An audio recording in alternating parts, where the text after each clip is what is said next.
Welcome back to Rarest Photos. I just got done reading some Elvis Presley's Graceland Gates by Harold Lloyd. Sharing some of that with you. First time I'm reading it, so we get to read it together. And we have this that we are reading. We've read a couple chapters. And I think it's a very sweet book. And I know there's a lot of people that are upset that Jeanne LeMay, that's my shoes, sorry. Boot shoes, leather making noise. Upset that she took all these pictures, but Elvis is in these pictures, and there was pictures taken where he clearly knew he was being photographed. He had somebody take pictures. This is in the 1970s. So, and of course, there's pictures of the bedroom, and I think that's what people are upset about. But let's read, right?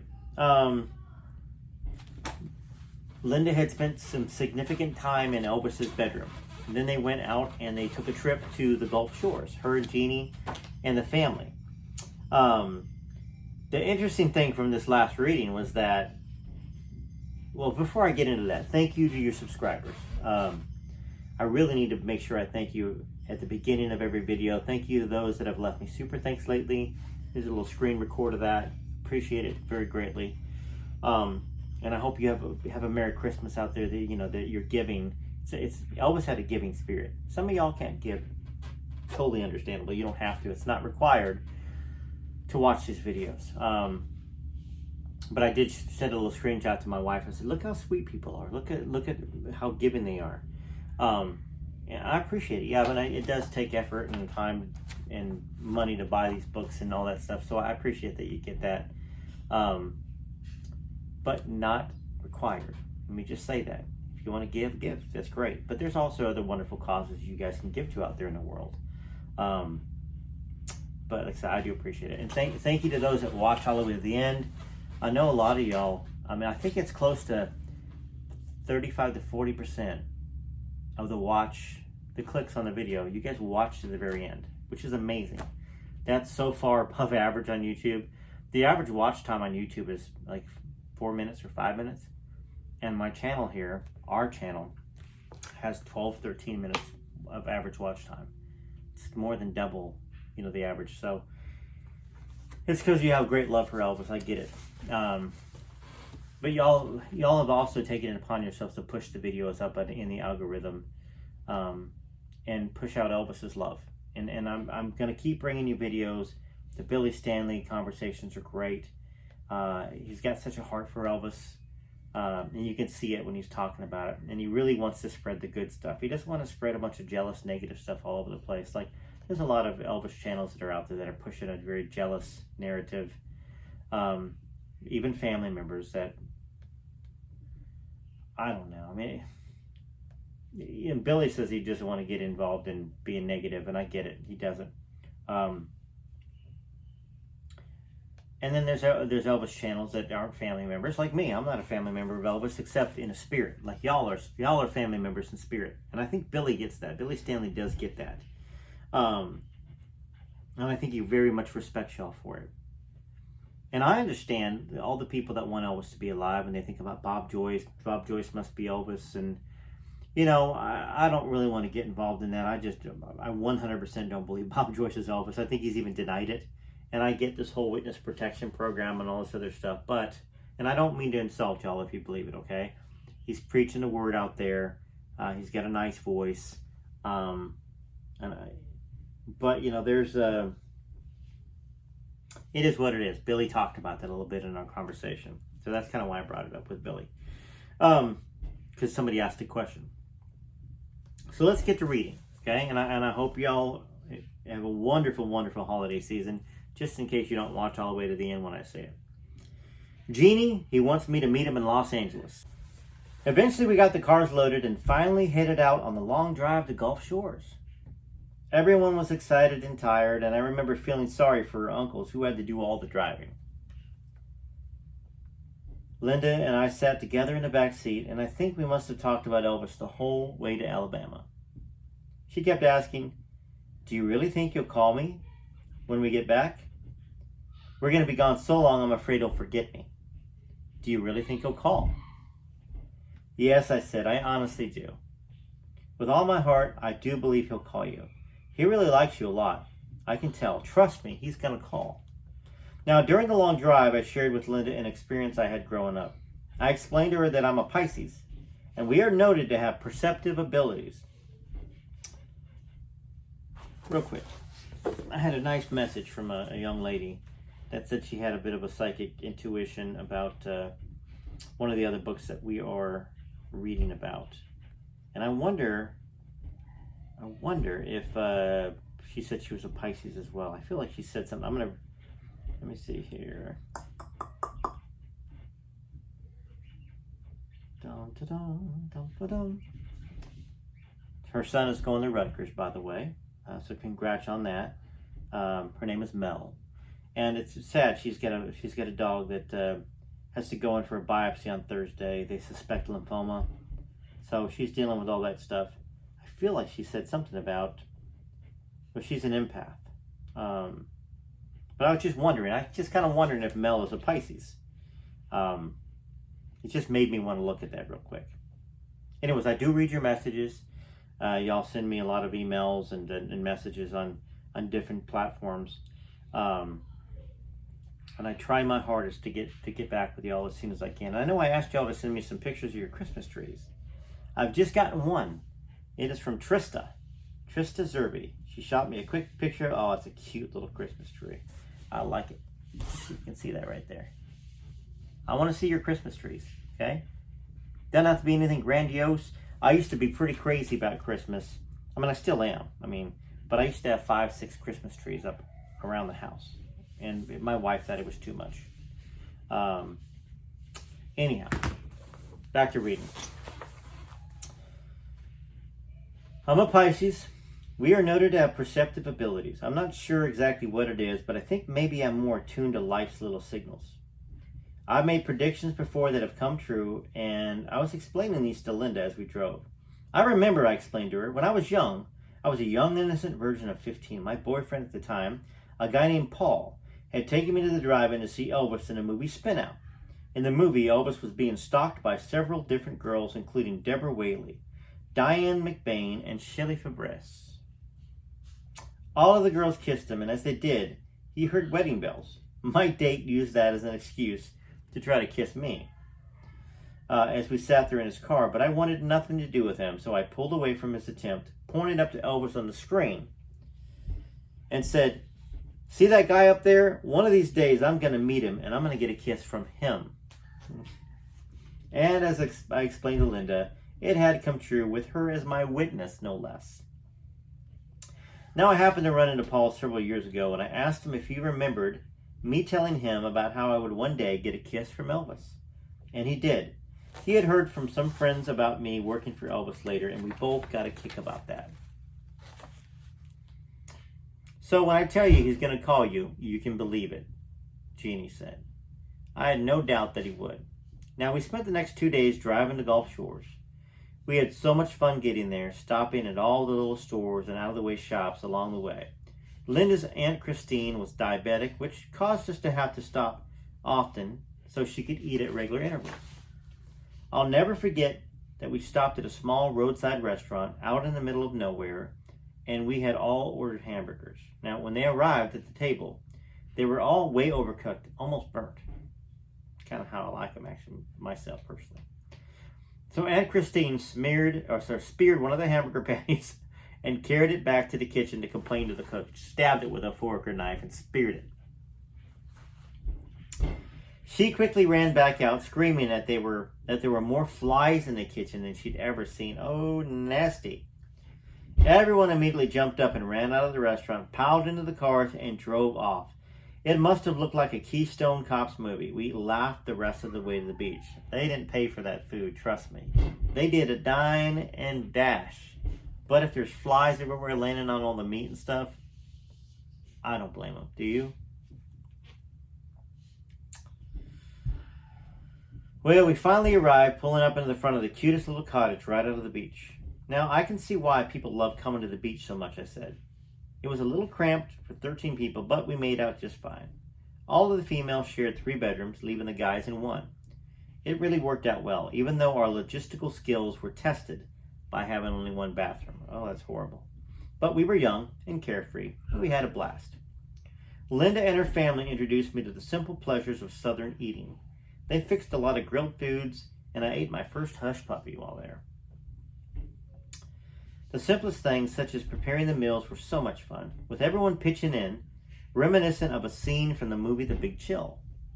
The days were filled with lying in the sun on the beautiful sandy beaches of the Gulf Coast. The color of the water brought back memories of San Juan. Now, Linda and her family got a kick out of watching me jump with fear every time I would see one of the sand crabs coming towards me, because I hate spiders, and they always reminded me of them. I finally got adjusted to them, but we still liked it better when they kept their distance. Of all the things I enjoyed, the most fun was running along the beach at night. I had never done that before, and several of us would take a walk at night and end up racing along the water's edge. I felt the exhilaration of running wild like a stallion, with the sound of the ocean pounding right alongside me and a beautiful moon lighting the way. Now, we would run until we were ready to drop.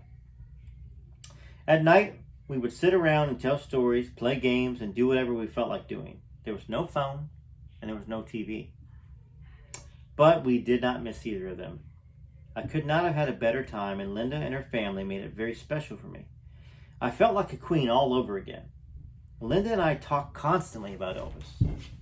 Elvis this, Elvis that, Elvis this, Elvis that. Just teasing. She continued to question whether he would call her after we got back, and I continued to assure her that he would. The fact that we had no phone created a problem for her, in that we had to wait to get home to find out if he would remember her. 2 weeks came and went, and we headed home.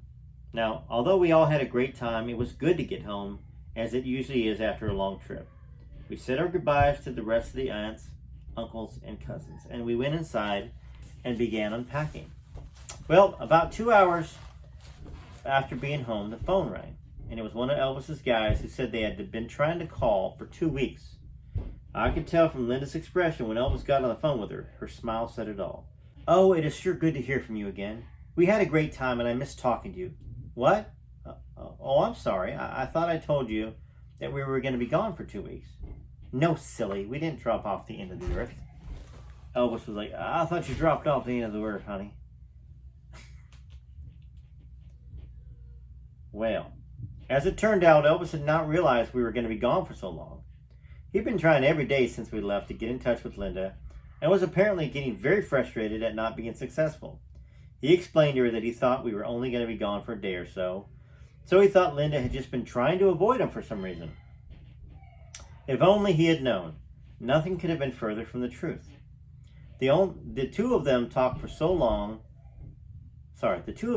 long time on the phone, and Linda, after hanging up, looked at me with a grin and said, "You were right. He did call. Didn't he? And you're not going to believe this. He's leaving for Los Angeles to start rehearsals for his Las Vegas tour in August. And guess what? He wants me to go with him to LA. Can you believe it?" And the answer was no. It was just all so unbelievable. I was so happy for her, and the two of us began hugging and jumping around and screaming. It was a fantasy come true, and I could not have been happier for her. If there was anyone who deserved it, it was Linda. Now, our first concern, as it always seemed to be on these occasions, was getting her squared away with the right clothes to wear. Up to this point, she'd been a college gal, and though she had some really nice outfits, they were more like the traditional co-ed looking clothes. They were definitely not appropriate for Los Angeles, and even more importantly, they were not what was appropriate to be seen in when Los Angeles with Elvis Presley. They were not appropriate to be seen in when in Los Angeles with Elvis Presley. We scrambled over the next week or so to get her ready to go, which we finally did. I don't remember the exact date she left, but it was somewhere around the end of July. As I stood there at the airport along with her family, I was filled with mixed emotions as she boarded a commercial flight to fly out and meet Elvis, who was already in Los Angeles. Sorry, real quick here.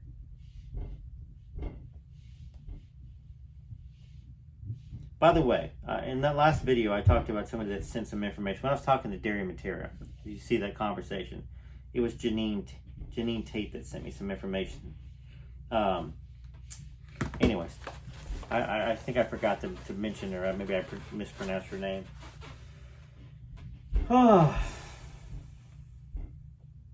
So, I was filled with mixed emotions as she boarded a commercial flight to try to fly out and meet Elvis, who was already in Los Angeles.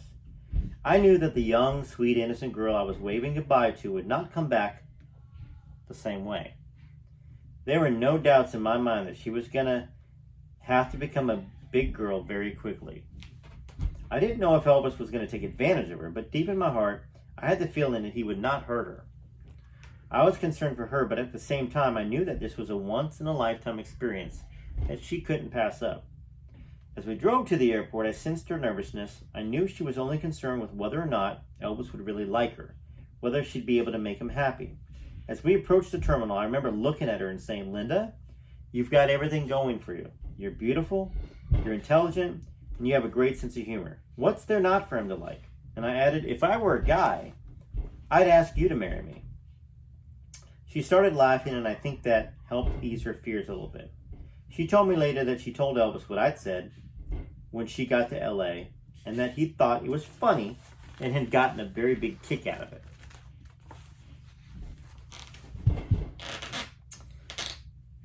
My shoes. Just had to do that extra time in case you thought some funny business was going on.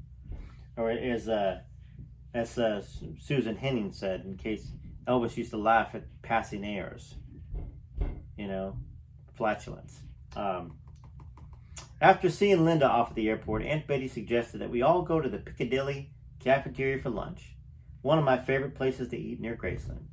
Well, we had a great lunch and then ended up at a nearby mall trying, I think, to find some diversion from Linda's leaving.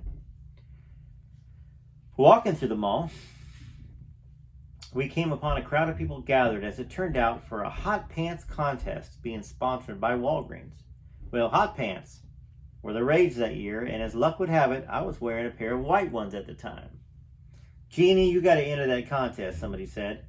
"Oh," I replied, "I don't think so. It's been raining and my hair is so curly. I don't know." Well, they insisted that I did enter, and I did reluctantly. I was the last contestant to walk up on the judges' table. There was 30 of us, and I noticed several of the men acting as judges, giving me the look. They asked me several questions, and then had me do the walk for the audience. Well, the contest was narrowed down to 10, which of course I was one. And then the 3 of us. I didn't feel like I looked all that great with my wet hair and all, and was surprised when one of the judges came over the loudspeaker and announced I was the winner. After I left the stage, one of the judges quietly told me, "We just wanted you to know that everybody loves a Yankee." It made me feel good to have been selected over some of the other contestants, who I also thought looked pretty good. Also, I hadn't realized that there were several prizes that went with the title, including a dozen roses, $50 in cash, baby, woo! And a choice of my favorite fragrance from Walgreens. Now, $50 back then would have been about $300-400, I think, maybe, right? That's about right. At least $250. So that's some money. I'd take $250 for walking around in my jeans.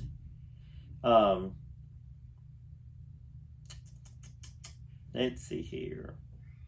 Linda's family congratulated me, which made me feel very good. We all needed something to take our minds off the fact that Linda had just left us several hours earlier, and now, as we spoke, was on her way to California. I missed her terribly over the next few days. Now, I got regular phone calls from her, describing what they had done, who she had met, and how exciting everything was out there.